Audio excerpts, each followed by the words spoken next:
Kapag nakakakita ka ng ambulansya, ang inaasahan mo ay kaligtasan. Sirenang nagsasad ng tulong. Ito ang sasakyang pinagkakatiwalaan ng mga tao.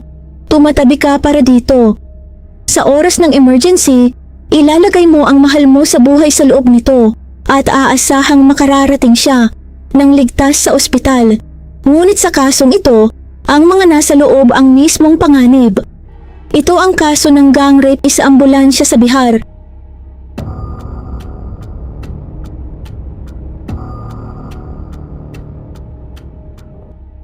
Ang biktima ay isang 26-year-old na babae mula sa Imamganj, sa distrito ng Gaya, Bihar, India. Itinago ng media ang kanyang pagkakakilanlan, gaya ng karaniwang ginagawa sa mga kaso ng panghahalay sa India. Tatawagin natin siyang Aya at pangarap niyang maging pulis. July 24, 2025, nag-report siya sa grounds ng Bihar Military Police para sa kinakailangang physical test, kasama sa pagsusulit ang pagtakbo, long jump, high jump at mahigpit na pagsukat ng taas, timbang at pangkalahatang fitness. Layunin ng mga pagsusuring ito na masukat ang tibay, bilis at liksi. Maraming aplikante ang nagsasanay ng ilang buwan o taon ngunit bumabagsak pa rin. Napakainit at maalinsangan noong araw na iyon. Ilang kandidato ang nawalan ng malay habang tumatakbo sa endurance run. Isa si Aya sa kanila. Nahimatay siya sa truck sa harap ng ibang aplikante. May nakahimpil na ambulansya sa lugar. Inilagay siya ng mga staff sa loob upang dalhin sa pinakamalapit na ospital. Mga 3.5 kilometers ang layo, humigit kumulang 10 minutong biyahe. Habang nasa biyahe, nagkamalay si Aya. Mahina at talutang pa siya ngunit may ulirat. Naramdaman niya ang mga kamay sa kanyang katawan. 3 o 4 na lalaki sa loob ng ambulansya ang sexual na umaabuso sa kanya. Masyado siyang mahina para lumaban at masyadong nahihilo para makaupo man lang. Sumigaw siya ngunit walang ibang makakarinig. Nananatili siyang nakakulong sa loob ng umaandar na sasakyan hanggang sa makarating ito sa ospital. Pagdating ng ambulansya, ginamit niya ang natitira niyang lakas upang ipaalam sa mga staff ng ospital ang nangyari. Iniulat niyang siya ay pinagsamantalahan ng grupo sa loob ng ambulansya. Sa kabutihang palad ay pinaniwalaan siya ng mga staff at agad na nakipag-ugnayan sa pulisya. Isinailalim siya sa medikal na pagsusuri at idinukumento ng mga doktor ang kanilang mga natuklasan. Agad na bumuo ang pulisya ng isang special investigation team. Mabilis silang kumilos. Sinuri ng forensics team ang resulta ng medical examination at ang mga sample na nakolekta mula sa loob ng ambulansya. Kalaunan ay inihayag ng City Superintendent of Police ng Gaya ang mga natuklasan sa publiko at sinabi, isinagawa namin ang medical examination ng biktima at nakumpirma nito ang gang rape. Ngunit hindi doon nagtapos ang investigasyon. Ang 3.5 kilometers na biyahe na dapat ay 10 minuto lang ay mas tumagal ng husto. Kinumpirma ng CCTV footage ang hinala ng mga investigador. Lumihis sa ruta ang sasakyan. Sinasadya nitong mag-iba ng direksyon upang makakuha ng mas maraming oras. Sa loob lamang ng 2 oras mula nang simulan ang investigasyon, natukoy at naaresto ng mga pulis ang 2 suspect. Ang driver ng ambulansya na si Binay Kumar mula sa distrito ng Gaya at ang emergency medical technician na si Ajit Kumar mula sa distrito ng Nalanda. Pareho silang inimbestigahan at nang hindi nagtugma ang kanilang mga sagot, sila ay inaresto at isinailalim sa 14 na araw na kustodiya. Si Vinay Kumar at Ajit Kumar ay nakatalaga sa event upang tiyakin ang kaligtasan ng mga kalahok. Nakita nila ang isang aplikanteng bumagsak at sila ang naatasang mag-asikaso sa kanyang kapakanan. Kinilala sila ng biktima ng personal. Sinabi ng Senior Superintendent of Police sa media na malapit ng formal na isampa sa korte ang mga kaso at hihilingin nila ang mabilis na paglilitis. Dagdag pa niya, nagpapatuloy pa ang investigasyon. Ayon kay Aya, 3 o 4 na lalaki ang nasa loob ng ambulance. 2 pa lamang ang naaresto. Sinabi ng pulisya na maaaring may iba pang sangkot at nagsasagawa sila ng mga raid upang hanapin ang mga ito. Nagsimulang magtanong ang mga tao ng isang pangunahing katanungan, paano ito nangyari? Walang anumang oversight sa ambulansyang iyon. Walang GPS tracking na nag-flag na ang 3.5 kilometers na biyahe ay masyadong matagal. Walang kamera sa loob ng sasakyan. Wala ring nagtanong sa ospital kung bakit hindi pa dumarating ang ambulansya. Isa itong seryosong pagkukulang sa proseso. At nagbukas ito ng mas mabigat na tanong. Ilan pang kababaihan ang naihatid sa ganitong paraan, kasama ang mga mapanganib na lalaki, sa mga sasakyang walang nagbabantay? Nang maging publiko ang kaso, matindi ang naging reaksyon, maging mula sa loob ng ruling koalisyon. Sinabi ni Union Minister Tran Pascual na pinagsisihan niyang suportahan ang isang pamahalaang hindi kayang pigilan ang ganitong mga krimen. Aniya, nakakatakot na ang sitwasyon. Sumabog ang usapin sa social media, lalo na sa X. Habang lumalawak ang diskusyon, may mga taong naghukay ng iba pang kahalintulad na insidente dahil hindi ito ang unang pagkakataon na may babaeng pinagsamantalahan sa loob ng ambulansya. Narito ang nangyari sa estado ng Uttar Pradesh halos 1 taon ang nakalipas. Gabi ng August 29, 2024, isang babae ang nagsisikap iligtas ang buhay ng kanyang asawa. Tatawagin natin siyang Benny.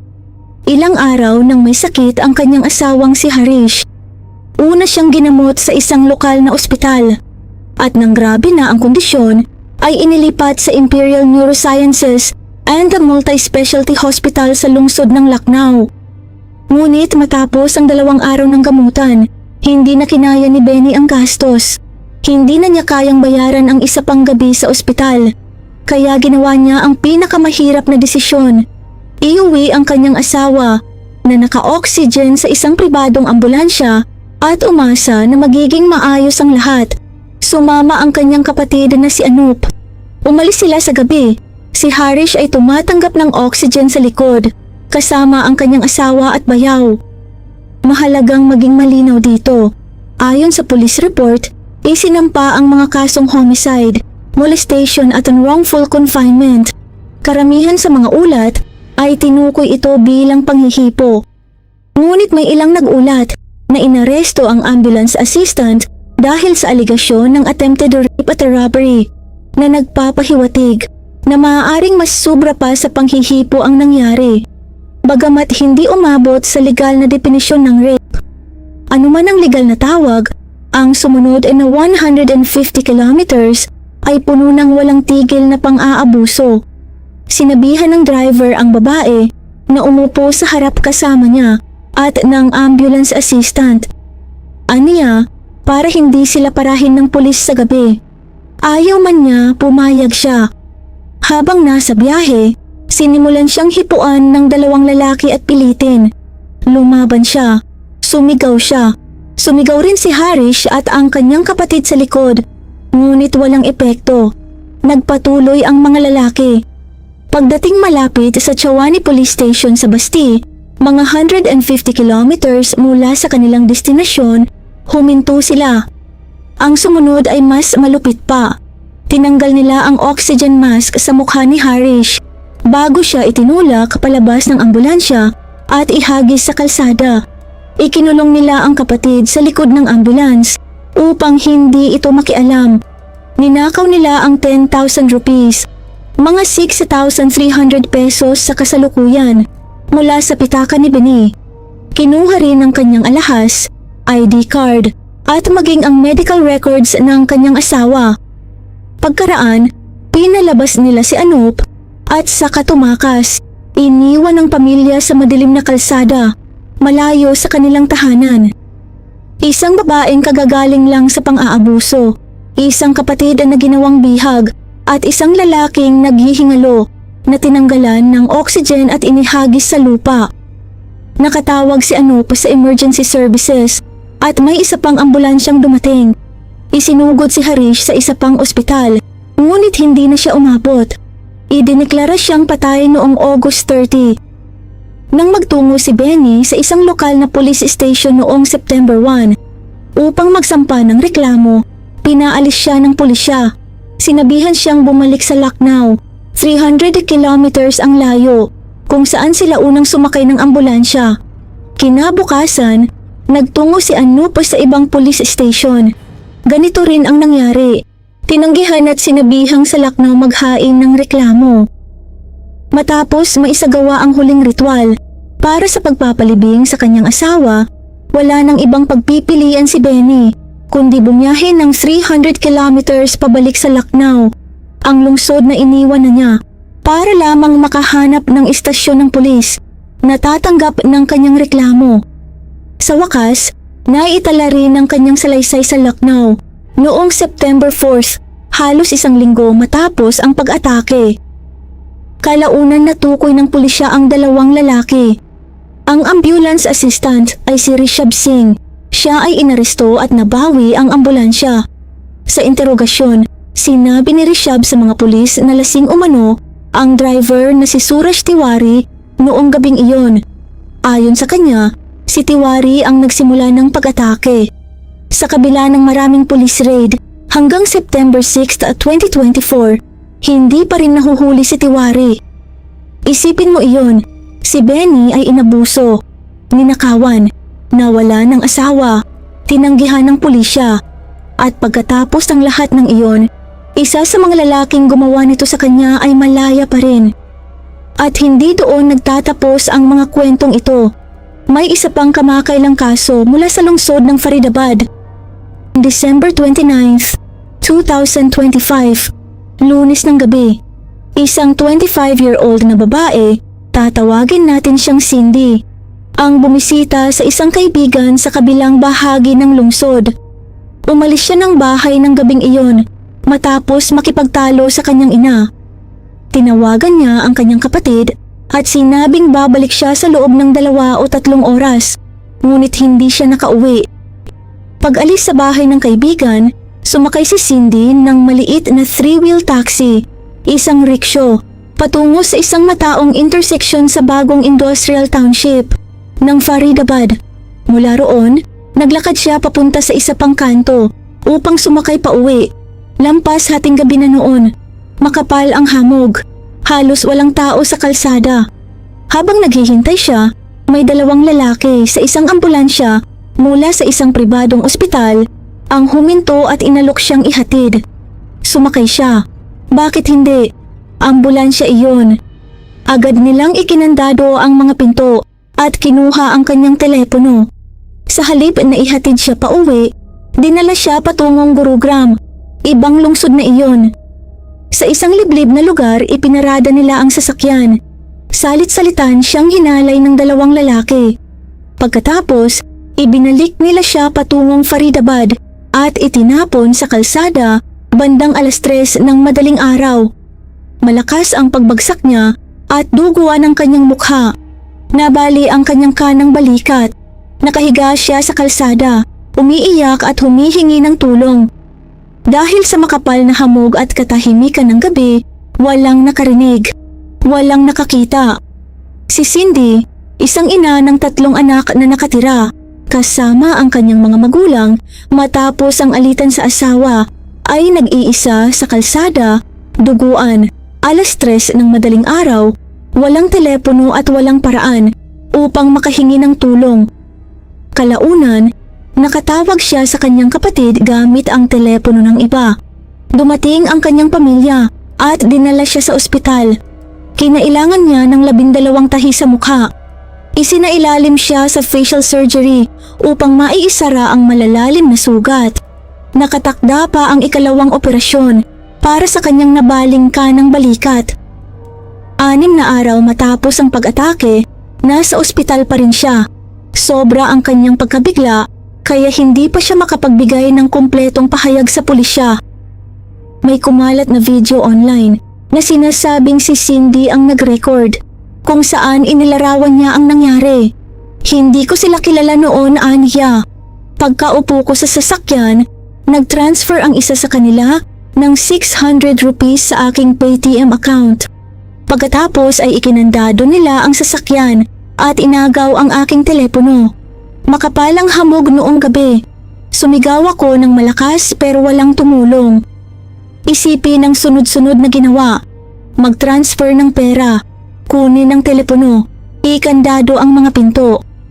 Ang 600 rupees, humigit kumulang 379 pesos, ay hindi kabutihang loob. Isa itong uri ng insurance. Isang digital na resibo na magmumukhang bayad para sa serbisyo. Kung sakaling mahuli sila, maaari nilang ituro ang transaksyon at sabihing may pahintulot ito na kusang tinanggap ang pera. Maliit na halagang mukhang bayad, hindi regalo, hindi utang. At sa pag-agaw ng kanyang telepono agad, siniguro nilang hindi niya ito makakancel, hindi siya makakatawag, at hindi niya maibabahagi ang kanyang lokasyon. Hindi ito padalos-dalos, planado ito. Naaresto ang 2 sospek at isinailalim sa kustodiya. Naisampa ang kaso ng gang rape at na criminal intimidation. Hindi inilabas ang kanilang mga pangalan dahil kailangan pa ng identification lineup. Ang Haryana State Commission for Women ay nagpasyang magsagawa ng hiwalay na investigasyon. Tinawag nila itong isang kahihiyang mantsa sa lipunan at humiling ng detalyadong ulat mula sa pulisya ng Faridabad sa loob ng 72 oras. Hindi na naiulat kung naibigay iyon. 3 kaso, 3 ambulansya, 3 babaeng nangangailangan ng tulong, ngunit pinagsamantalahan ng mga taong dapat sana'y nagliligtas sa kanila. At hindi lamang ambulance staff ang mga salarin. 10 araw matapos ang insidente sa Faridabad, noong January 8, 2026, isang 19-year-old na babae sa estado ng Chhattisgarh ang hinalay ng 5 lalaki. Isa sa kanila ay driver ng isang police emergency response vehicle. Dinala siya ng mga lalaki sa isang abandonadong bahay at salitan siyang inabuso. Natagpuan siyang walang malay. 2 sa mga lalaki ang nahuli. Ang iba ay tumakas. Sa Bihar, 2 lalaki ang nasa judicial custody at inirekomenda ang fast-track trial. Ngunit ayon sa biktima, 3 o 4 na lalaki ang nasa ambulansya at hanggang sa pinakahuling ulat, may mga suspek pang hinahanap. Sa Lucknow, naaresto at umamin ang ambulance assistant. Ngunit ang driver na sinasabing nagsimula ng lahat ay naglaho at hindi pa rin matagpuan ng pulisya kahit ilang beses nang nagsagawa ng raid. Sa Faridabad, 2 lalaki ang nakakulong habang ang babaeng kanilang inabuso ay patuloy na nagpapagaling mula sa maraming operasyon. Wala pa sa mga kasong ito ang may hatol. At kung pagbabatayan ang record ng India, hindi darating ng mabilis ang hustisya. Noong 2022, ang conviction rate sa mga kasong panghahalay sa India ay 27.8%. Sa maraming state courts, higit 90% ang mga kaso ang nakabinbin pa rin. Umaabot sa humigit kumulang 6 na taon ang karaniwang tagal ng isang criminal trial at ang karamihan sa mga kaso ng panghahalay ay hindi na iuulat. Matapos ang kaso sa Bihar, nagtanong ang mga tao, ano ang ginagawa? Noong 2016, inilunsad ng pamahalaan ang Mahila Police Volunteer Program sa Haryana, mga babaeng voluntaryo sa komunidad upang tulungan ang kababaihan na mag-ulat ng karahasan. Naaprubahan na rin ito para sa iba pang estado. Ngunit kung titingnan ang laki ng problema, 86 na panglalapastangan na naiuulat kada araw, 11.75% lamang ng puwersa ng pulisya ang kababaihan noong 2022 at sistemang panghukuman na inaabot ng taon bago matapos ang mga kaso. Hindi sapat ang isang volunteer program. Ang nangyari kay Aya ay hindi isang pambihirang aksidente. Isa itong kabiguan ng bawat dapat sanay proteksyon. Nahimatay siya sa isang event na inorganisa ng gobyerno. Inilagay siya sa ambulansyang nakahimpil doon para tumulong sa mga nangangailangan. Hinatid siya ng mga taong na naroon din sa parehong recruitment ground. Mga taong nakitang bumagsak siya, alam na wala siyang malay, at batid na wala siyang kakayahang ipagtanggol ang sarili. At walang monitoring system, walang camera sa loob ng sasakyan, walang malinaw na protocol ang nakaprotekta sa kanya. Sa Lucknow, nasaksihan ng isang babae ang pagkamatay ng kanyang asawa dahil pinili ng ambulance crew na unahin ang pagnanasa kaysa sa buhay nito. At isa sa mga lalaking iyon ay malaya pa rin. Sa Faridabad, nagtiwala ang isang babae sa sasakyang may pulang krus at nauwi siya sa kama ng ospital. May 12 tahi sa mukha at nabaling balikat. Ang mga babaeng ito ay hindi lamang statistics. Sila ay mga taong humingi ng tulong at nabigo ang sistema sa bawat pagkakataon. Nais ni Aya na maging pulis. Gusto niyang protektahan ng iba. Ngunit ang mismong sistemang nais niyang pasukin ang hindi nakapagprotekta sa kanya. Ito lamang po para sa araw na ito. Maraming salamat po sa pagsubaybay. At para po sa early access sa ating mga upcoming videos, join po kayo sa ating Crimes in Tagalog Stories Fam. Nasa description po sa ibaba ang link. Ito lamang po para sa araw na ito. Magkita po tayo sa susunod na kwento. At sa muli, mag-ingat po tayong lahat. Paalam!